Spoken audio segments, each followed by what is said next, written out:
വരും തീർച്ചയായിട്ടും ഉറ്റുനോക്കുന്നത് ട്രംപിന്റെ ഭാഗത്തു നിന്നുള്ള ഒരു പ്രസ്താവനയിലേക്കാണ്. കാരണം യുഎസും ഇറാനും തമ്മിൽ 60 ദിവസത്തെ ഒരു വെടിനിർത്തൽ ധാരണയായതായിട്ട് കഴിഞ്ഞ ദിവസമാണ് വാർത്ത വന്നത്. എന്നാൽ ട്രംപ് ഇതിന് അംഗീകാരം നൽകാനുണ്ട് എന്നതും കഴിഞ്ഞ ദിവസം ഇതിനോടൊപ്പം ചേർത്ത് തന്നെ പുറത്തു വന്നിരുന്നു. യുഎസിന്റെ സ്റ്റേറ്റ് സെക്രട്ടറി ആയിട്ടുള്ള മാർക്കോ റൂബിയോ ആണെങ്കിലും അതുപോലെ മറ്റ് നിരവധി നേതാക്കളാണെങ്കിലും എല്ലാവരും ഇക്കാര്യം എടുത്ത് സൂചിപ്പിച്ചതാണ്. ട്രംപ് ഇക്കാര്യത്തിൽ ഒരു അംഗീകാരം നൽകേണ്ടതുണ്ട് എന്നുള്ള കാര്യം എടുത്തു തന്നെ പറഞ്ഞിരുന്നു. പക്ഷേ ട്രംപ് ഇക്കാര്യത്തിൽ ഇതുവരെയും ഒരു പ്രതികരണം നടത്തിയിട്ടില്ല.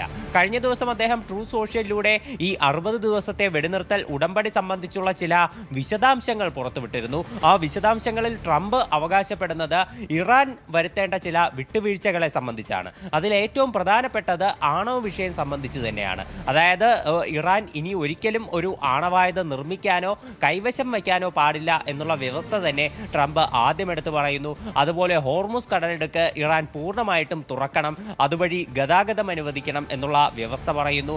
അതുപോലെ ഹോർമുസിൽ യാതൊരുവിധ ടോളും പിരിക്കാൻ പാടില്ല എന്നുള്ള വ്യവസ്ഥ കൂടി ട്രംപ് സൂചിപ്പിക്കുകയുണ്ട്. അതുപോലെ എന്തെങ്കിലും തരത്തിലുള്ള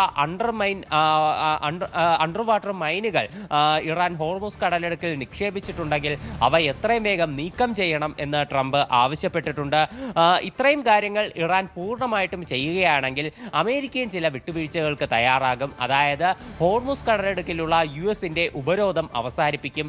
അങ്ങനെ ചെയ്യുമ്പോൾ ഇറാന്റെ ഭാഗത്തു നിന്നുള്ള തടഞ്ഞു വെച്ചിട്ടുള്ള കപ്പലിലുള്ള മറ്റ് ജീവനക്കാർക്കും അതുപോലെ തന്നെ മറ്റ് ഉദ്യോഗസ്ഥർക്കും അവരുടെ കുടുംബങ്ങളിലേക്ക് മടങ്ങിപ്പോകാനാകും എന്ന് ട്രംപ് സൂചിപ്പിച്ചിട്ടുണ്ട്. പിന്നെ പറയുന്നത് ഈ ആണവ വിഷയം സംബന്ധിച്ചുള്ള കൂടുതൽ വിശദാംശങ്ങളാണ്.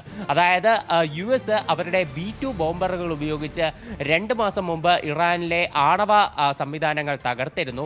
അപ്പോൾ ഈ തകർത്തപ്പോൾ മിച്ചം വന്ന ചില ന്യൂക്ലിയർ ഡസ്റ്റ് പാർട്ടിക്കിൾസ്, അത് ട്രംപ് എടുത്ത് സൂചിപ്പിക്കുന്നത് സമ്പുഷ്ടീകരിച്ച യുറേനിയം തന്നെയാണ്. ഈ യുറേനിയം അന്താരാഷ്ട്ര ആണവോർജ ഏജൻസിയുടെ നേതൃത്വത്തിൽ യുഎസ് നശിപ്പിക്കും എന്നുള്ള ഒരു വ്യവസ്ഥ കൂടി ട്രംപ് ഇതിൻ്റെ ഭാഗമായിട്ട് പറയുന്നുണ്ട്.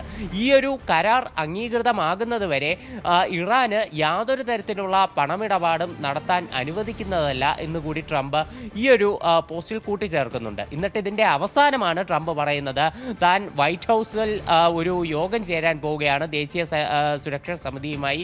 ഈ യോഗത്തിന് ശേഷം താൻ ഒരു അന്തിമ തീരുമാനം അറിയിക്കും എന്ന് ട്രംപ് ആ പോസ്റ്റിൽ പറഞ്ഞിരുന്നു.